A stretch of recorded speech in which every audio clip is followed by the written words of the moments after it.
Avon Resources Limited is a gold exploration company with significant projects in British Columbia, Saskatchewan, and the Yukon. Trading on the TSX Venture Exchange, symbol ABN, and the pink symbol ABN-AF. Surrounded by world-class gold deposits and mines, Avon's 23,000 hectares Forest Kerr Gold Project is located in the heart of the Golden Triangle in northwestern BC. For more information, visit us at avonresources.com. You're listening to HowStreet.com radio, available online at TalkDigitalNetwork.com. Welcome to HowStreet.com radio, the online source for market opinions. Here is Jim Goddard. My guest is Tim Cyclesman Wood, editor of Cycles News and Views on CycleMan.com. Welcome back to the show, Tim. Jim, as always, thanks for having me. President Trump's protectionism in action. He's put in a massive tariff against Canadian softwood, and I've heard from the American Home Builders Association that anywhere from 2,000 to 5,000 people in the U.S. are going to lose their jobs because the wood that they build homes with is more expensive. And now we're seeing that President Trump plans to ban or restrict Chinese steel, and people in the construction industry are saying it will make the steel more expensive and they'll have to lay off people so they can afford to buy that steel. Is this an example of what happens when you have protectionism instead of free trade? Well, I'm all about free trade, free markets, and, let the marketplace take care of itself. As far as, the overall economy, I don't know what's out there. We did an overview last, 2 weeks ago in the last interview, talking about, looking at and explaining the bubble. There's something out there that's going to prick it. I think personally, and I'm not playing politics, not at all, and nor am I defending, Trump in any way. I'm just merely stating my opinion. And my opinion is that something is out there that's going to derail, the so-called Trump train and the economy. I mean, something's out there. I mean, that's obvious, if you realize, like explained in the last interview, that this is a massive bubble. There's something out there that's going to prick it. Maybe that's evidence that, the euphoria with, the election is coming kind of to a conclusion, maybe. And also just formed was an association of business people from Canada, the U.S., and Mexico saying NAFTA has worked pretty well. Of course, it's not perfect, but they should use the Hippocratic Oath approach to it. Do no harm before you do anything else. And again, are you concerned that somebody gave the example of some farm machinery? The parts start in Mexico, they get shipped up to Canada, they add some more stuff, and the tractor is finished in the U.S. And of course, there's no tariffs or duties on those goods as they're shipped back and forth. Under some of the things that Trump has proposed, he'd like to slap a 20% tax on that. Yeah, I understand, and I don't have all the answers for that. I tell you what I think is wrong. I don't know. In theory, I disagreed with NAFTA and GATT, and the fact that I think part of the problem is regulation in this country. And to give you just a small example, there was, and maybe we talked about this before, but there was a restaurant that opened. No, excuse me. It wasn't a restaurant. It's a. I'll get my terminology straight here. It's a little like convenience store down the road from me that opened up, and they have a little meat market on the side. It's in the same building, under the same roof. I mean, you can walk across the same floor and go up to the counter and order meat.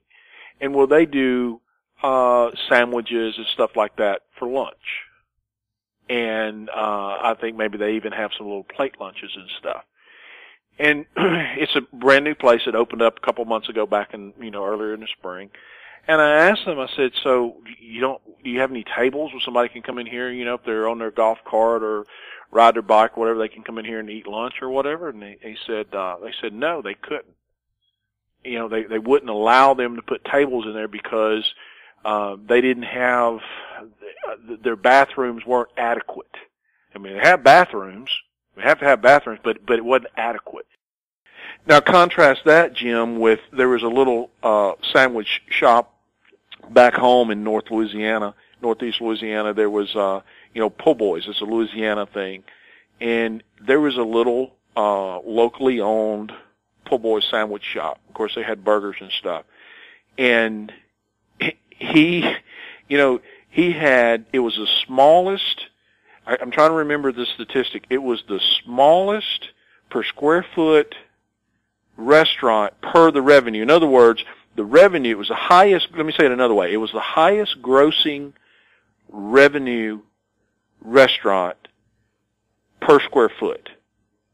And, he had, nobody was looking over his shoulder telling him what kind of bathrooms he had to have. The building would probably be condemned in this town, but it was the best sandwich shop in town.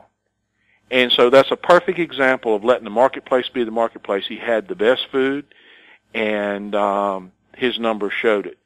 And at that point in time, and the building is still there and the place is still running, you just let the marketplace be the marketplace, and it'll take care of itself. And that's one of the better examples I can think of, simplistically, of overregulation. And the point is that that's a long story to answer the question, but the regulation, I think, is more of a problem. It's easier to just go to China, where it doesn't matter if my bathroom is not exactly right, and I can make a sandwich and serve it to the clientele, and they can walk out the door with it. So I don't think, to me, it's it's more about regulation and the stifling of the free market. Now, I know what everybody expected Trump to do when he said, I'm going to reduce regulation and make it easier to do business. They probably didn't expect the very first thing he would do was cancel the law that made it illegal to throw coal waste into rivers. Well, I would not obviously agree with that. I mean, that's common sense. That's part of I guess it's a fine line, but, regulation and making it easy for industry to be industry is one thing. Something like that obviously is outside of that realm. But what I'm saying is that when corporations have to deal with the overregulation, well, hell, it's easier to just go somewhere else. And I think that, by and large, is what's happened. So as I see it, that's the problem that I have with the interference with the free market. Right, and don't have tariffs and duties on anything. Free market. I mean, The free market's a free market. Just back off and leave it alone. And you know what? If somebody makes, whoever makes the best sandwich, you know what? They're going to sell it. And if it's not good, they're not going to sell it. And it's the same thing with a parts or furniture or whatever the widget is that you're buying.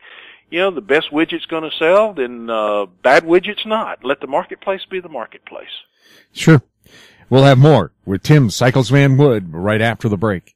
Gem International is a new diamond explorer in the richest diamond producing country in Africa, located next to the fourth largest producing diamond mine in the world. International Spotlight is on an 1109 carat diamond recently discovered in Africa by a fellow Canadian junior with a proven operator and finance team. Gem International trades on the TSX Venture Exchange, symbol GI. Visit us at gemdiamondmining.com.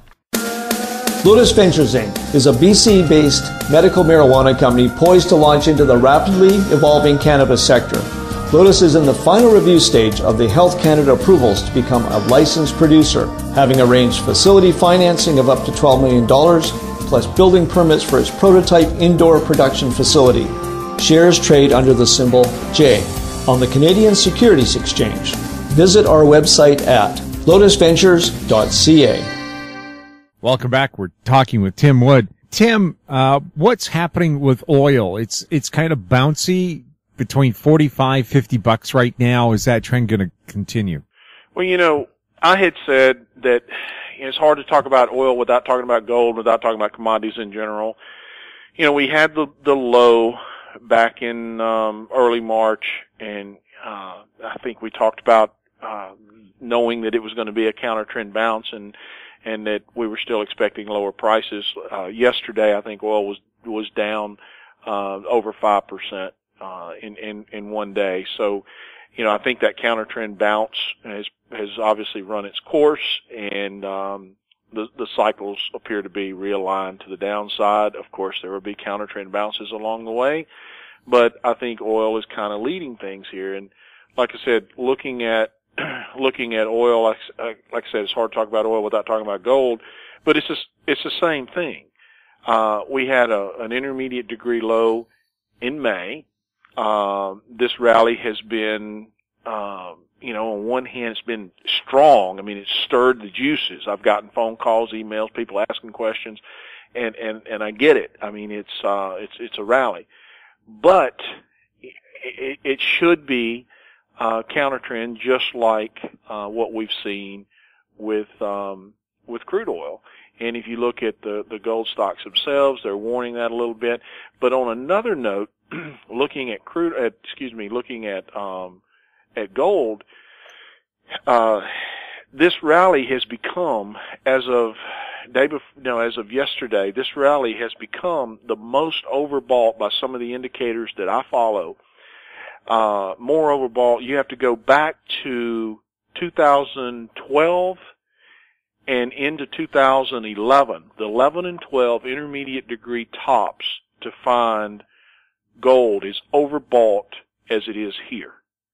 And so that in and of itself is another indication that this is a counter trend rally, or should at least be at some sort of an intermediate degree top. And then we have the longer term work, like I've said, with the 9-year cycle, that still suggests that we're going to have another pushback down there.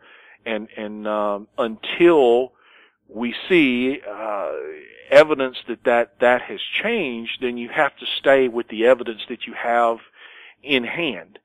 And I explain that in great detail in the June letter. Anyone interested in gold, the June letter, and then I did a pretty good update on gold in the last short-term update on Tuesday night, explaining what's going on and what to look for and what those hurdles are that's going to change things. So anyway, that's pretty much it. I think that gold is going to follow in the footsteps of oil, and that the general direction of the commodities, obviously, if that's true, is down. And I think that that's maybe a leading indicator for equities. Agricultural commodities are at a historic low when you take inflation and so on into account. Any hope for them? Not if the evidence continues to unfold, the deflationary pressures that I'm seeing on the CRB index as a whole, until something changes there. No, I do not. When we had, Jim, the bounce out of the 2009 low with, the CRB index, there's a 3-year cycle, I knew that it would be or should be a counter trend advance, and it was. I thought that we were going to see a counter trend advance in equities, and I think that I don't mean this to sound the wrong way, say that it should have been. I think it should have been, talking about free markets, if it had been left alone. But I think it was influenced, and, it's not an excuse, it's a fact. I mean, we all know that. But anyway, the point being, back to commodities, I digress, is that, yes, it was a counter trend advance, coming out of the 09 low, and then we moved into another 3-year cycle low, and we rallied, and then that counter trend advance failed, and the pressures continue to be down. I mean, we have lower 3-year cycle highs, lower 3-year cycle lows. The structure is still negative, and so until that changes, we're going to see pressure in the commodity complex, and that may begin to change once we get the 9-year cycle low in gold. And like I said, at this point, I do not see us being there. And I know that people are awfully excited about gold. Every time it bounces a little bit, people want to think this is it, this is it, this is it. And hey, maybe this time is different. Maybe it is. But until my data changes, I have to stick with the data that it's a counter trend advance and that we still have that other trip back down. Another way to look at that is that until that data changes, that risk, at least the risk of that additional trip back down to the final low, is still there. We'll have more with Tim Cyclesman Wood right after this. I'm Douglas Mason, President and CEO of Rainy Mountain Royalty Corp., RMO on the TSX Venture Exchange. Rainy Mountain's Brunswick property is located in the Rideout Shear Zone in Ontario. With grab samples running as high as 32 grams per ton gold, a drill program will commence this spring to test the numerous targets located by recent groundwork. For more information, visit our website, rmroyalty.com. Keep informed.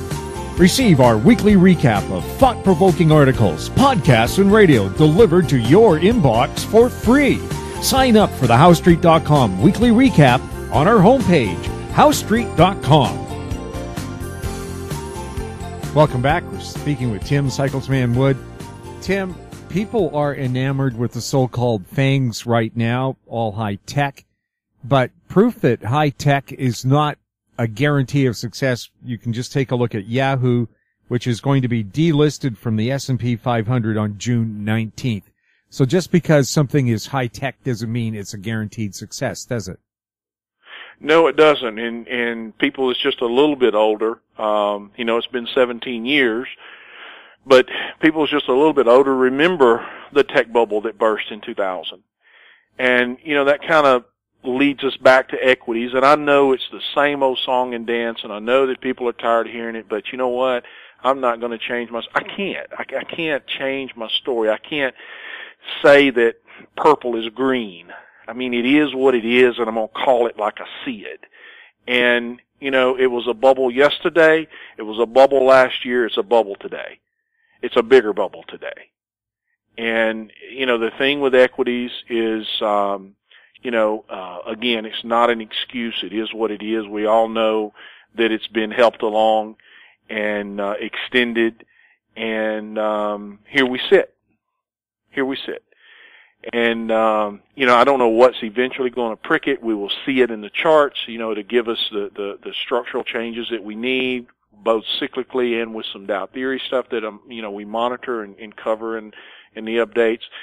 And when it happens, once that setup is in place, like I said, I think it's, my fear is that it's going to be a worse problem than what we saw in 2008 and 9, and the reason being is because it's a bigger bubble, a much bigger bubble. And the fact that it's levitated and gone on as long as it has, I get it, I understand completely.